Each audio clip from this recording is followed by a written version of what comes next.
Halo semuanya, kembali lagi di channel saya Ridya Cesar. Ini adalah video lanjutan dari percakapan saya dengan Mr. Anas, seorang guru bahasa Inggris di kampung Inggris. Buat yang belum menyimak video-video sebelumnya, saya sangat sarankan untuk menyimak terlebih dahulu agar bisa mengikuti flow atau alur cerita yang ada. Nah, sekarang kita bahas mengenai program itu sendiri. Meskipun tadi beberapa kali kita mention soal program, tapi mungkin ada beberapa pertanyaan yang lebih spesifik. Nah, ini ada pertanyaan juga dari temanku dan dari netizen juga. Apakah mungkin orang belajar bahasa Inggris dari nol banget di kampung Inggris? Kalau ada contohnya mungkin bisa disebutkan gitu misalnya. Jadi benar-benar dari nol. Aku bayanginnya dari nol tuh ya nggak tahu sama sekali lah gitu bahasa Inggris itu. Apakah mungkin? Saya kalau ada kata dari nol itu saya terkadang bingung jawabnya. Nol itu dalam artian nol seperti anak kecil yang nggak tahu go itu pergi, come datang, atau emang nol dalam artian nggak tahu be ketemu footing itu nggak tahu, atau dan seterusnya. Paling enggak kalau standar, kalau pengertian saya mulai dari nol ini standarnya paling tidak kosakata keseharian mereka sudah tahu lah minimalnya seperti AI kayak gitulah lah. Ya. Kalau emang maksudnya jadi paling tidak apakah bisa dari nol, bisa. Yang penting tadi itu ya jangan, maksudnya jangan nol kayak anak kecil yang tidak tahu kalau makan itu itu susah nanti kamu baginya. Tapi yang paling tidak keseharian udah tahu lah. Ya. Apakah bisa? Ya bisa banget karena emang banyak orang-orang yang emang dari beneran dari nol tadi tensis. Kalau emang kita mau bilang tensis aja nggak tahu, bagaimana menyusun kalimat gak tahu, ngomong sering kebalik-balik, dan akhirnya karena latihan, ngambil grammar dan juga ngambil speaking, akhirnya mereka juga bisa juga. Jadi itu sebenarnya bukan ada lagi ya, banyak emang seperti itu gitu loh. Yang penting jangan nol yang kayak anak kecil yang kita nggak tahu bahwa papan tulis whiteboard, ya jangan kayak gitu. Kalau nol banget yang kayak gitu, ya lama banget. Gitu kayak. Jadi definisi nol saya itu bukan berarti nol yang bahwa nggak tahu bahwa bahasa Inggrisnya sapi tuku kayak itu, bukan kan. Nol dalam artian ya kita tahu bahasa Inggrisnya tapi merangkai kata nggak tahu, kita tahu tenses personal present itu apa tapi menyusun kalimatnya nggak tahu. Definisi nol kayak gitulah. Untuk nol yang seperti itu belajar ke kamu sangat bisa sekali karena emang rata-rata pun juga orang kan jadi nol lah. Seperti Mas Cesar sendiri kan juga melabeli dirinya dulu belajar dari nol kan. Yes. Sekarang nolnya sampai dulu kan bukan nol yang beneran kosong kan, bukan kan dalam arti menyusun simple present kita juga belum clear, tambahan SES-nya juga terkadang sering salah lah. Divisi nolnya kalau menurut saya seperti itu, jangan sampai nol yang beneran nggak tahu kosakata sama sekali, ya itu nanti lama sekali. Karena kalau kita seumpamanya belajar tenses, seumpamanya tenses kok kosakata aja, I aja nggak tahu artinya apa, me itu di posisi objek aja nggak tahu, ya itu malah nggak nyambung. Ya. Ya, jadi iya sih, aku mau nambahin juga bener ya. Artinya ya kalau boleh dibilang saya ini bukti nyata lah. Maksudnya saya beneran ya saya dulu kursus bahasa Inggris gitu ya, tapi nggak paham-paham lah gitu ya apa tensesnya jelasin present continuous tense kayak gimana gitu ya. Tapi ketika ke Pare terus kemudian diajarin misalnya Anas tuh jadi paham gitu. Oh, fungsinya tuh gini gitu kan, penempatannya tuh gini gitu. Jadi memang apa ya ya kalau ukurannya apa misalnya ukurannya TOEFL gitu ya. Dulu mungkin berapa gitu kan skornya gitu kan. Tapi alhamdulillah sejak berapa ya? Mungkin in total sebulan 2 bulanan lah gitu ya. Bisalah TOEFL pertama tuh TOEFL pertama 543 gitu kan. Terus kemudian karena targetnya 550, alhamdulillah belajar lagi dapat 560 gitu kan. Terus bahkan juga IELTS-nya ya alhamdulillah bisa mengantarkan saya buat ke London gitu kan. Dan ya itu bukti lah gitu kan bahwa insya Allah kalau benar-benar serius gitu belajar sama Mr. Anas ya insya Allah bisa lah gitu. sama siapa aja yang penting serius. Ya benar sih itu. Sama siapa aja yang penting serius, itu aja sih kalau belajar. Siap. Dan jangan sering absen yang nggak jelas. Itu dia. Hilang gitu ya. Biasanya pertemuan pertama ramai gitu ya. Pertemuan berikutnya kadang kok udah berkurang gitu ya. Oke deh. Iya. Nah, Yang kemudian penting ini, kalau kita jadi murid itu yang penting masuk aja lah, paham nggak paham masuk lah. Kalau emang kita sama umpamanya masuk aja nggak paham, ya berarti ya jangan sampai nggak masuk. Kalau masuk aja nggak paham, apakah kalau kita nggak masuk jadi lebih paham? Kan kayak gitu.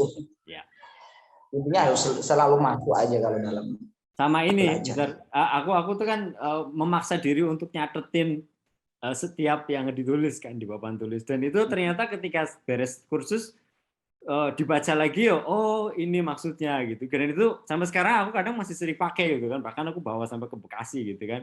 Untuk ngingetin lagi, oh ini dulu apa namanya, apa sih formulanya ini dan lain sebagainya gitu. Dan itu very helpful sih buatku sekarang gitu. Sampai sekarang. Gitu. Oke, ini pertanyaan kemudian adalah kadang orang nggak tahu tadi tempat kursus gitu ya. Nah sekarang nggak tahu harus milih program apa. Apa yang harus dipertimbangkan kalau mau memilih program yang tepat? Iya, sebelum memilih program ya harus ditentukan kamu targetnya mau kemana dulu. Gitu. Apakah hanya sekedar pengen tahu bahasa Inggris? Kalau hanya ingin tahu sekedar bahasa Inggris ya berarti harus imbang. Paling tidak kalau di sana ya bulan pertama ambil grammar satu program, speaking satu program.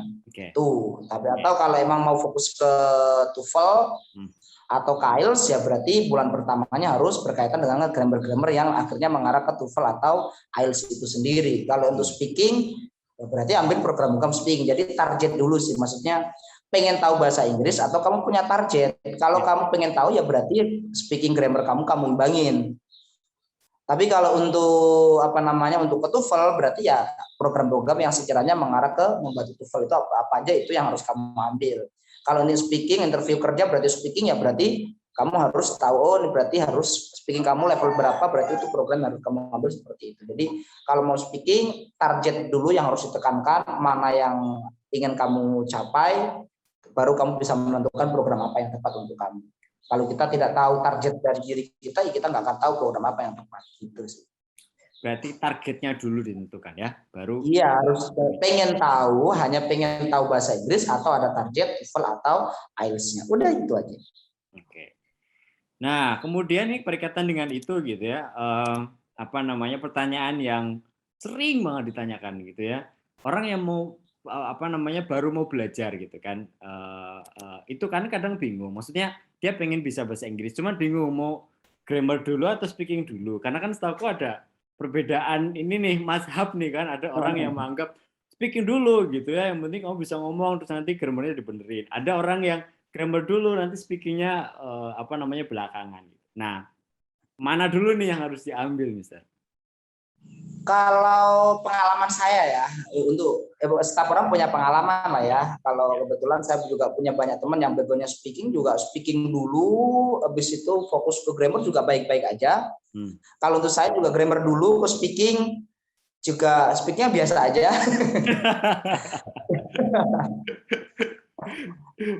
Jadi mana yang utamakan ya? Kalau saya itu pertanyaan yang cukup membingungkan sih.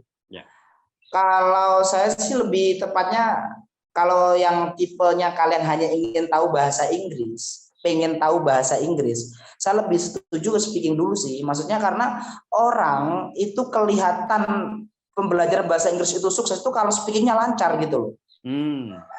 Kalau soalnya kalau kita pinter grammar nggak pinter ngomong kayak belajar kita itu kayak pintar dari mana untuk ngomong aja nggak bisa kan seolah-olah kayak gitu. Jadi kalau sama kita hanya ingin tahu bahasa Inggris, hanya pengen tahu, pengen kenal bahasa Inggris, supaya pembelajaran itu kayak bener-bener dapat, ya mending speaking dulu gitu.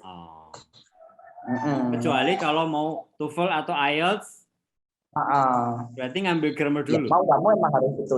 Tapi kalau emang tipe kita yang apa tadi itu pengen tahu bahasa Inggris, speaking dulu. Nanti kalau emang speaking sudah dirasa bisa, baru kita ke grammar. Tapi ya, umpamanya itu kan namanya saran setiap orang kan pasti beda-beda lah ya. Kenapa? Karena takutnya gini, umpamanya kita ngambil program dasar berkaitan dengan tenses kayak gitulah. Terus dibarengi dengan kelas speaking. Takutnya di speaking kita disuruh yang penting ngomong aja.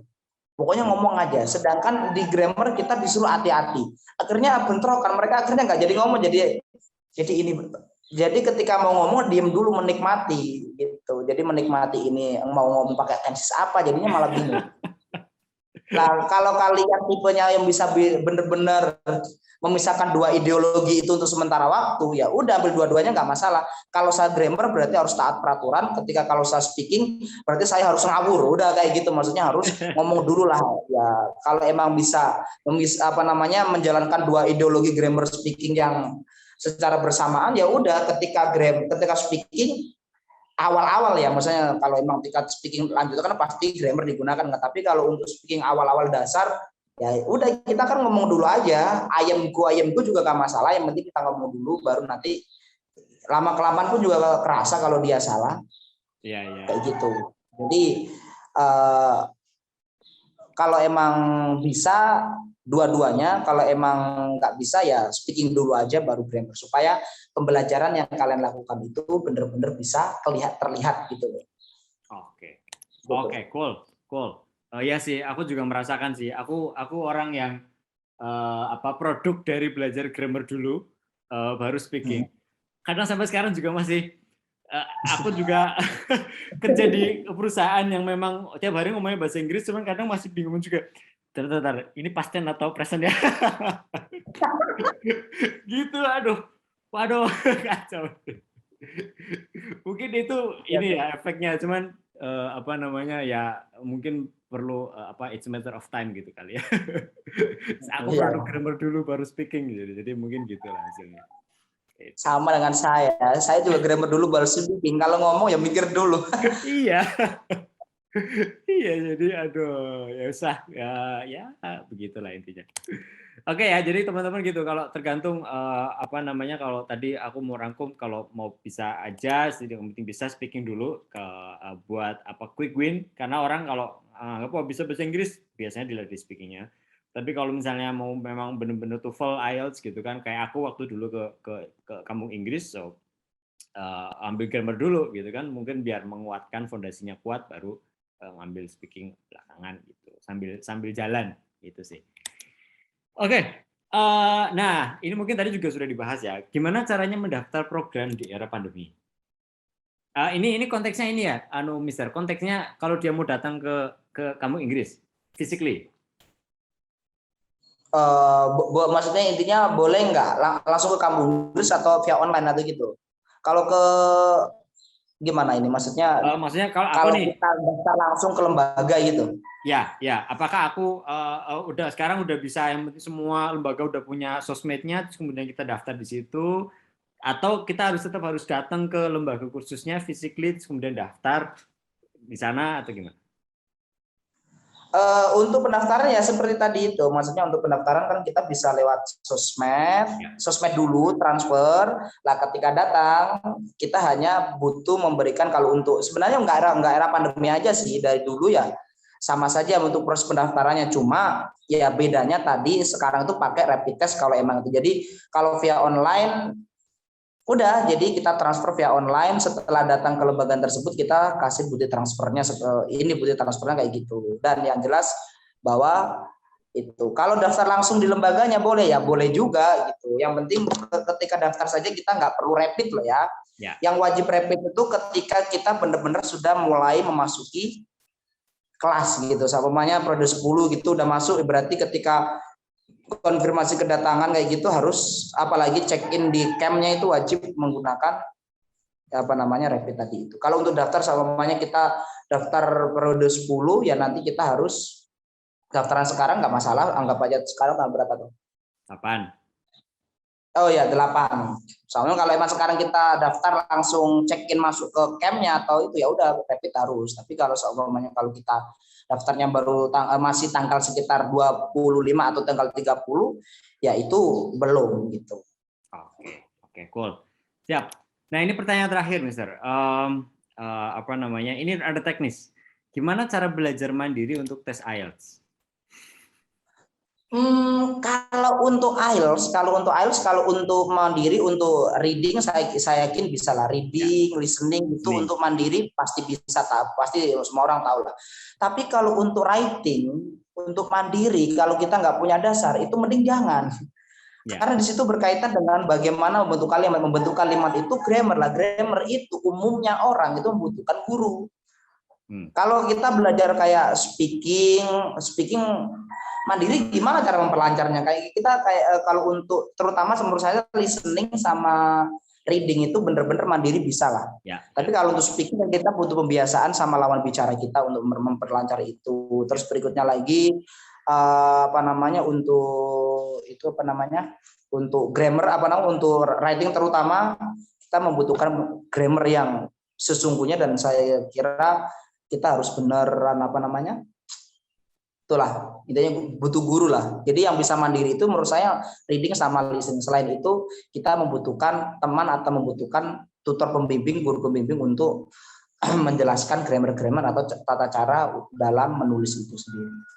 Oke, sip. Aku juga setuju sih. Aku ngerasa ketika sebelum tes IELTS kemarin itu listening sama reading itu memang benar-benar bisa belajar mandiri gitu ya, setiap malam gitu kan, latihan soal gitu. Kalau writing sama speaking memang harus ada orang yang lebih ngerti, tandemannya buat ngobrol gitu. Jadi memang ya aku sepakat, totally agree with Mr. Anas tentang itu. Oke, semua sudah dijawab, Mister. Nah, sekarang closing statement atau saran buat orang yang mau atau bukan yang mau aja kamu Inggris ya, buat orang yang mau belajar bahasa Inggris di kamu Inggris, either online maupun offline. Ada yang mau disampaikan buat mereka? Saya kira kalau untuk rangkuman tadi sih, ya saya selalu bilang bahwa ketika kalian ingin mendaftar di lembaga manapun, tolong kenali lembaga tersebut. Dan saran saya adalah jangan mengambil program yang paketan langsung 3 bulan dibayar di awal, jangan. Atau 6 bulan bayar di awal, itu jangan. Kenapa? Karena mending kalau kita mau mengambil program, mending yang 1 bulan bayar selesai 1 bulan lagi. Karena takutnya kalian sudah mengambil program yang sudah 1 paket 3 bulan itu ternyata tidak sesuai dengan target yang kalian patok di awal, pengennya TOEFL, ternyata di situ malah membahas grammar dasar, kan nggak enak. Sedangkan kalau kita mau revan, kalau program sudah jalan itu tidak bisa. Jadi untuk itu kenali program yang kalian setiap lembaga yang ingin kalian tuju, dan jangan mengambil program yang langsung paketan. Ambil program yang per bulan saja, itu lebih bagus daripada yang program paketan. Dan yang jelas adalah kalian harus tahu target kalian itu seperti apa. Mau grammar kah, mau speaking kah, atau hanya ingin bisa saja, atau ingin bersenang-senang. Kalau untuk liburan ya bisa juga sih. Target itu harus jelas. Karena target itu juga mempengaruhi semangat kalian dalam belajar nanti. Gitu. Oke. Itu menurut saya. Oke, ya baik. Terima kasih Mr. Anas atas jawaban-jawabannya, sarannya buat orang-orang yang mau belajar bahasa Inggris di kampus Inggris ya. Mudah-mudahan diskusi kita kali ini bisa bermanfaat buat mereka, karena pasti banyak juga yang bertanya mengenai kampus Inggris apalagi di masa pandemi ini. Mudah-mudahan bisa bermanfaat dan bisa memotivasi mereka untuk terus belajar bahasa Inggris, benar-benar luruskan niat ke kampung Inggris memang buat apa, dan mudah-mudahan itu yang mereka dapatkan di sana.